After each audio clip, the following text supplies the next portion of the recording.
Olá, meu nome é José Campagnoli Neto e é um prazer ter você aqui no canal. Neste vídeo vamos mergulhar no fascinante mundo dos exercícios físicos e descobrir duas formas de classificá-los. Primeiro pela característica de execução, a habilidade, e em seguida pelo metabolismo energético predominante, ou seja, a forma que é produzida a energia para que determinado tipo de exercício possa ser executado. Se você é um entusiasta da atividade física, estudante, até mesmo um profissional da área, este vídeo é para você.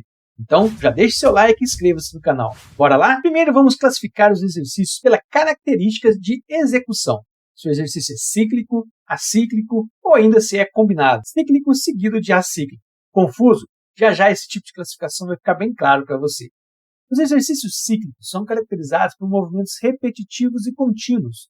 Os exemplos mais comuns são o ciclismo. Durante a pedalada, inicia e termina um ciclo que se repete ao longo do tempo, sempre da mesma forma. Na natação, você tem os ciclos de braçadas, combinado com as pernadas. O movimento inicia, termina e começa novamente durante todo o período que o indivíduo está nadando. Caminhada e corrida. Durante todo o tempo que você está caminhando ou correndo, o movimento dos membros inferiores é praticamente o mesmo, iniciando, terminando e repetindo novamente a passada, desde o início até o final da sessão de treinamento. A execução de uma série com várias repetições na musculação. O movimento tem início, meio e fim, geralmente constituído pelas contrações musculares concêntrica e excêntrica. Então estes são os exercícios cíclicos, caracterizados por movimentos iguais e repetitivos. Agora, os exercícios acíclicos, ou não cíclicos, se preferir dessa forma.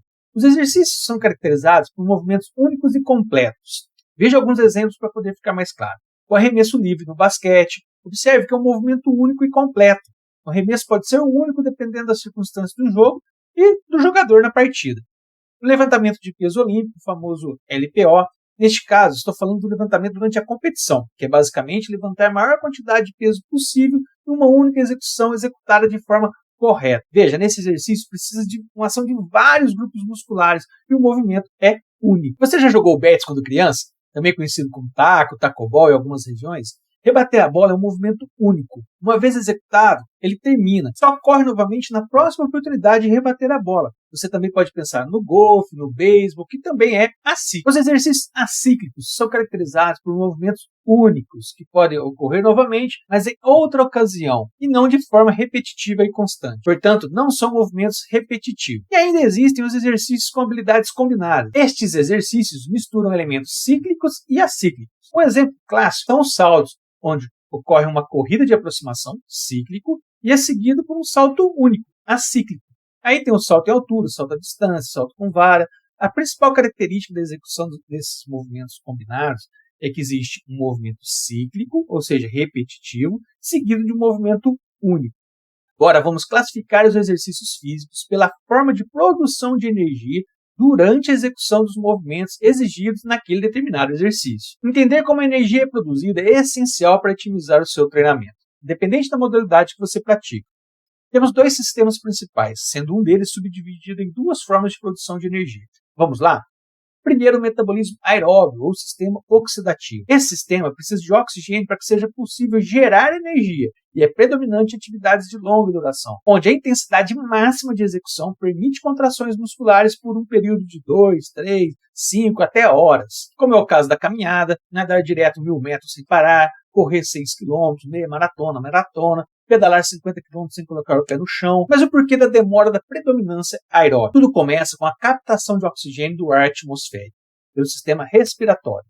Esse oxigênio é transportado pelo sistema cardiovascular, percorrendo vasos até chegar aos músculos. No músculo, especificamente na mitocôndria, o oxigênio é utilizado na cadeia transportadora de elétrons permite liberar energia em forma de ATP, trifosfato de adenosina. É essa energia que permite que a contração muscular continue por vários minutos e horas. Por isso, o exercício de predominância aeróbia é conhecido também como exercícios cardiovasculares, ou simplesmente cardio.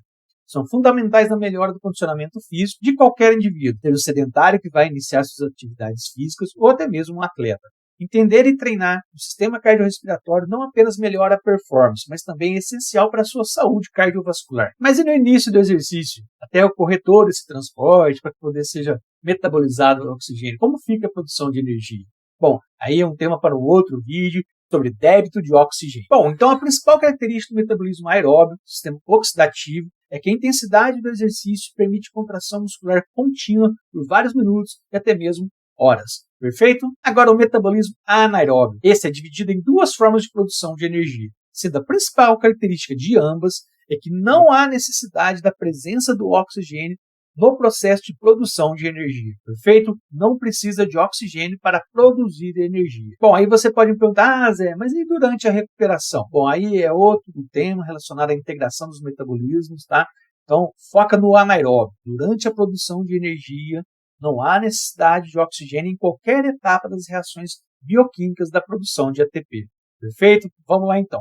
Primeira subdivisão do metabolismo anaeróbio, o sistema glicolítico. Este sistema também é conhecido como metabolismo anaeróbio lático. Este sistema é responsável pela produção de energia em esforços intensos e rápidos, como um sprint de 40 segundos, onde não há tempo nem de captar, transportar e metabolizar oxigênio, mas é necessária energia e ela precisa ser produzida. Um exemplo, um ataque para fuga no ciclismo. O ciclista vai lá e lança uma fuga. Quem não acompanha o ciclismo, vou explicar esse exemplo, tá? Então vamos lá. Imagina um grupo de ciclistas ali, 4, 5, enfim, um monte de ciclistas caminhando junto, né? Imagina lá um pelotão de ciclistas, todo mundo juntinho ali pedalando na mesma velocidade. Aí, de repente, né, geralmente por uma estratégia da equipe ou até mesmo do próprio ciclista, um ciclista começa a pedalar muito mais rápido que os outros. Ele começa a despontar na frente ali, ele mantém, sustenta essa intensidade ali mais alta que os demais durante uns 40 segundos, 1 minuto, e depois ele volta a pedalar num ritmo menos intenso. Mas agora ele está mais à frente do pelotão, das pessoas que ficaram. Então ele e os outros que acompanharam ele nesse ataque, fugiram do pelotão, então por isso que chama fuga, deixaram o pelotão para trás. E os outros ciclistas que ficaram começam a sobrar lá, né? Ficar bem distante. Então, ele vai fazendo isso aí em provas de longa duração. Então, imagina ali uma etapa de montanha do Tour de France, né? Uma equipe bem estruturada, ela faz isso algumas vezes durante a etapa, tá? Então, em pontos estratégicos ali, ora um atleta da equipe vai lá e lança o ataque, aí a equipe acompanha, vem alguns outros também de outras equipes junto, mas ele já começa a quebrar o pelotão ali, né? Ele começa a puxar a fuga, e os outros da equipe ali vão de roda e vão indo. Aí depois outro atleta da equipe vai lá, faz o ataque, os outros acompanham, eles vão revezando os gregários e vão levando o capitão da equipe lá para frente e vai quebrando o pelotão. E a intenção é deixar o capitão da equipe, né, no caso o atleta principal daquela equipe, numa situação, numa posição mais confortável que os demais ciclistas que sobraram e principalmente, né, conseguir ficar alguns segundos à frente do seu principal concorrente, a camisa amarela, né? Para quem acompanha o Tour é bem bacana e a gente acaba observando bastante isso aí durante todas as etapas ali, principalmente etapas de montanha. Bom, vamos à segunda subdivisão do metabolismo anaeróbio, tá? O sistema fosfogênio. Esse sistema atua nos esforços muito curtos, curtíssimos, extremamente intensos, tá? Na maior intensidade possível que o indivíduo consegue executar aquele gesto motor. Então, o sistema fosfogênico consegue sustentar a produção de energia em esforços de curta intensidade, que permite no máximo até ali uns 15, 20 segundos de contração muscular. Um exemplo disso é o salto, um arremesso, imagina um arremesso com a maior força possível, mais uma vez o levantamento de peso olímpico em competição. Vamos a um resumo geral com alguns exemplos para poder ficar mais claro para você, tá? Então, exercícios cíclicos de longa duração, como o ciclismo de estrada, provas longas de fundo, como os 10.000 metros no atletismo, os 1.500 metros na natação, que utiliza de forma predominante o sistema aeróbio. Bom, existem também os exercícios cíclicos de curta duração, como 50 metros na natação. O recorde mundial ainda é de um brasileiro, desde 2009, ou seja, é uma prova de predominância do metabolismo anaeróbio. Exercícios acíclicos de longa duração, então uma partida de futebol, de basquete, que mescla os sistemas dependendo da intensidade e duração dos movimentos, de acordo com o momento do jogo. Exercícios acíclicos de curta duração, então um goleiro defendendo um chute, o rebatedor do beisebol, mais uma vez o levantamento de peso olímpico em competição, são exemplos clássicos do uso do sistema anaeróbio em exercícios acíclicos, ou seja, de curta duração. Bom, você pode estar perguntando agora, pô Zé, você usou o exemplo de natação no metabolismo aeróbio, também usou o exemplo de natação no metabolismo anaeróbio, afinal, qual que é o correto? Bom, aí vem aquela resposta que todo aluno adora, né? Depende, tá? Então depende do quê? Vamos lá. Depende da característica da sessão de treinamento ou da prova de natação, tá? Então, por exemplo, se for um esforço máximo de curta duração, como no caso de 50 metros em 20,91 segundos, no recorde mundial, o exercício é predominantemente anaeróbio, tá? Então, exercício curto, de altíssima intensidade. Agora, se for um esforço máximo de longa duração, como a busca por um recorde pessoal, mundial ou olímpico dos 1.500 metros de natação, o exercício é de predominância aeróbica. Veja que sempre fala predominância. Em muitos casos, o metabolismo anaeróbio ele auxilia o metabolismo aeróbio para a produção de energia. Tá?